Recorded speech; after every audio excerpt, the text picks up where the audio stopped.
Today will be, yet again, our most intense day of strikes inside Iran. The most fighters, the most bombers, the most strikes. Intelligence more refined and better than ever. Well, today, an update from the Department of Defense on the war in Iran, now in its 11th day. The Pentagon says since the beginning of the war, around 140 U.S. service members have been injured, 8 of them seriously, and 7 U.S. troops have died. Over the past few days, mixed messaging from the administration on how long this war could last. It's going to be ended soon. You'll see it's going to be a short-term excursion. We could go further, and we're going to go further. This is only just the beginning. Iran's leaders remaining defiant despite days of heavy strikes. The country's parliament speaker writing on X, quote, "Certainly we aren't seeking a ceasefire. We believe the aggressor must be punished and taught a lesson that will deter them from attacking Iran again." Ultimately, the aftermath is going to be in America's interests, our interests. We won't live under a nuclear blackmail scenario of conventional missiles that can target our people, which is why the objectives have been scoped from the beginning.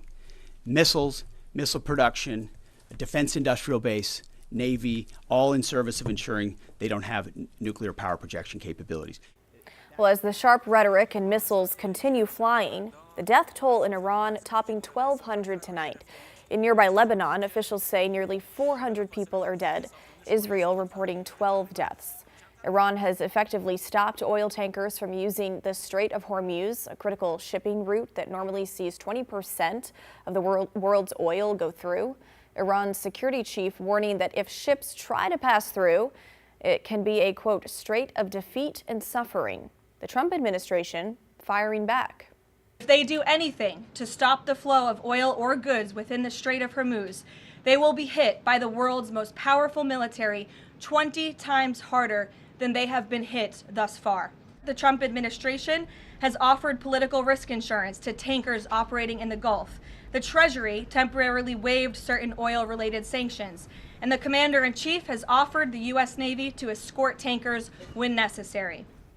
The Navy has not yet escorted any oil tankers through the strait, the White House confirmed today, but said the president could use that option. Officials are also adamant that the spike in gas prices here at home won't last.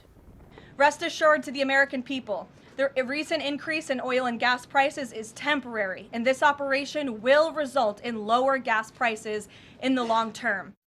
Meanwhile, in Washington, D.C. today, key Senate Democrats were part of a classified briefing on the war. Here's some of what they had to say to reporters immediately afterwards.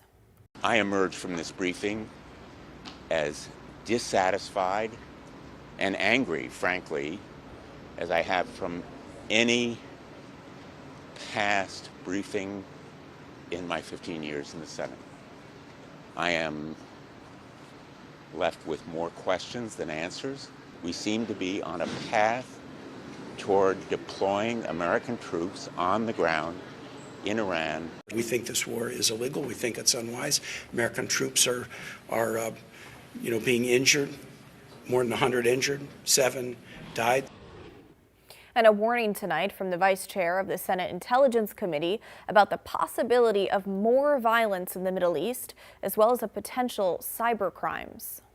Iran really has not even turned on all its proxies in the region. Well, Hezbollah and Israel are engaged. We've not seen the Houthis strike yet. We've not really seen the Iraqi Shia militias who are backed by Iran strike. That concerns me. The Iranians do have cyber and terror networks around. I think we have to be on guard on that. I fear that with the kind of cutbacks we've had at the FBI in terms of senior counterterrorism expertise, we may not be as well prepared. Okay.